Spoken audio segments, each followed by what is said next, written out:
Hey Dunchbags, what's going on? It's Landon Remixes here, and it is time for my review of the debut EP from Gray. This one is called Chameleon. Gray is an American EDM DJ and producer duo comprised of the brothers Kyle and Michael Truartha. Kyle was actually fairly well known under the alias Singularity, but ever since they started Gray together, it seems like he's kind of put that project in the back, and for good reason. Gray has gotten absolutely massive over these last couple years, being one of the key artists that have brought future bass to a more mainstream audience with singles like Starving with Haley Steinfeld and Candyman with Zedd and Aloe Black. Of course, they weren't officially credited on that song, but their sound is very evident. Although I can't remember specifically where my journey with Gray began, I know it was with one of their Zedd remixes. If you guys don't remember, Zedd's sophomore album True Colors was a personal favorite of mine. I still really enjoy that album quite a bit, and I really didn't think that album needed a bunch of fixing. Like, it didn't really, to me, have a lot wrong with it,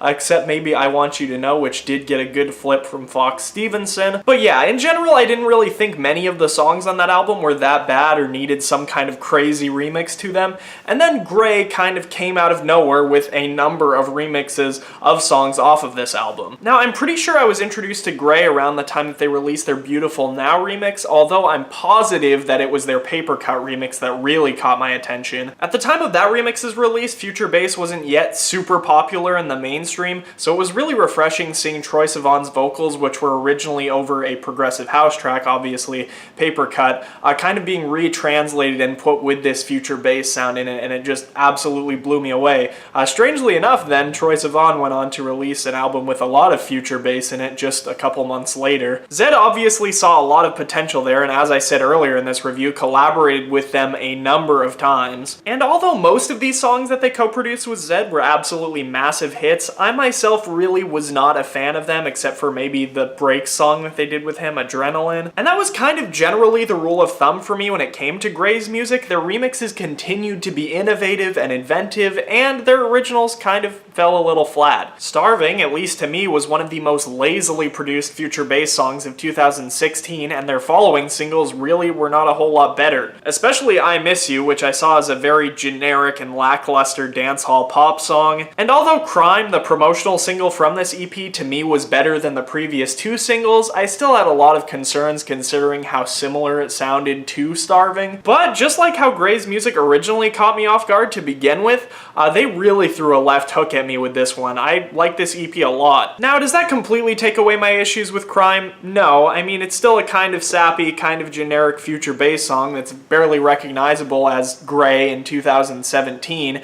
But I do appreciate the song a lot more in the context of the EP. Gray with Chameleon really knew how to put together a debut in its truest form, covering all the levels and styles of production that they've shown off over the last couple years, and, you know, Crime kind of just falls into the softer future bass side of this. And, you know, there are some things that I really do like about this track. For example, the vocals from Scott, and I really like the way that Gray kind of harmonized those vocals with a backing vocoder, which I think was a trick that they learned from Zedd. And speaking of which, even though Zedd, strangely enough, does not have a single feature on this EP, you can hear his influence all over it in terms of the chords, the structure, the production, you name it. But that's not necessarily a bad thing because most of these influences are very subtle and minimal. It's definitely nothing overwhelming. Anyway though, as I was saying, Crime is really the only song on this EP that I really have any major problems with. Everything else on this EP is really, really solid. The EP starts off with the title track Chameleon, which I'll admit to it is probably my favorite song on this EP, largely because the song carries a very poppy top line through the majority of it and then just completely flips that pop sound on its head with a very hard and distorted future bass drop. Although I definitely wouldn't say songs like Wings Clipped or These Roots fall very far behind Chameleon for me. Wings Clipped actually does an excellent job of kind of emphasizing the theme of alt rock that is shown throughout the EP, but most prominently on this one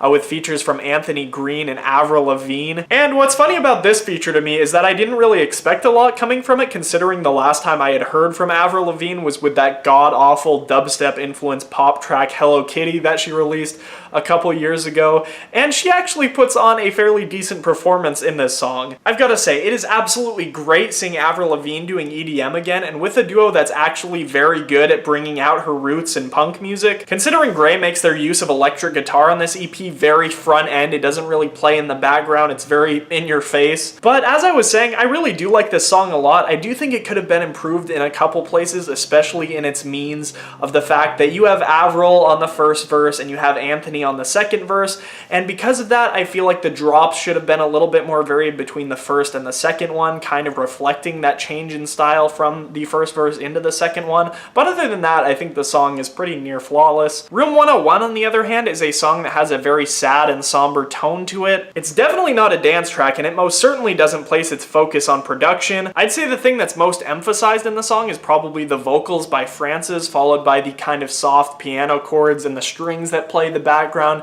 a little bit. And then toward the end of the song, we do get a little bit of a harder electronic drop, but that lasts for approximately 15 seconds. Definitely nothing that takes up the majority of the song by far. I mean, no one's gonna look back at this track and say, wow, that drop was so killer, really made the song for me, because that's absolutely moronic. But I guess the fact that it is so short and kind of packs a punch might be Gray saying, hey, there's more to electronic music than just drops. Focus your attention on something else for once. Moving on though from Room 101, Gray does a very interesting thing in the way of closing off this EP with a song that really doesn't sound much like them at all. Of course, These Roots featuring Steven, which to me sounds like it could have fit a lot more snug on Steven's Sincerely album. If you guys don't remember when I reviewed that, I gave it very high regards. I still enjoy that album quite a bit. And of course, there are a couple little licks of production that remind me that this is an electronic song, but I'd say for the most part, Steven really takes a lead in this. In fact, I'm pretty sure Steven didn't just contribute his vocals to the song. You can definitely hear his electric guitar throughout it as well, and I'm sure he must have at least co-produced the song by evidence that it structurally sounds so similar to a lot of the content on Sincerely. Also, for just being featured, Steven gets pretty in-depth about his personal life and his past in the song, which I thought was fairly surprising. No matter, I really do like this song, even if it does, to me, sound super similar to a lot of Steven's original content, although I do think this song is getting an unfair amount of love from the promotion channels as compared to literally every other song on this EP. And I guess how Chameleon boils down for me is that this is a very solid EP with Gray taking a lot more influences from the more experimental styles they tried to push on their remixes instead of just taking a more pop direction with this EP, which I respect a ton. Although the tracks seem kind of disconnected from each other because they fire off in so many different directions, Gray does do an excellent job kind of tying those tracks in with each other. There were some very smooth transitions from track to track throughout this EP. Although I don't think this EP is perfect by any means, I also don't think it has a ton of flaws to it, and I'd be totally lying if I didn't say that I really like this EP. For Chameleon, I am feeling a decent 7.5 out of 10. If you guys have listened to this one, let me know what you think down in the comment section below, and if you haven't, as always, I have the Spotify link in the description so you guys can check it out for yourselves. Anyway, I'm Landon Remixes. I hope you guys enjoyed this review, and I'll catch you later. Peace. Wow, wow, wow, wow, wow.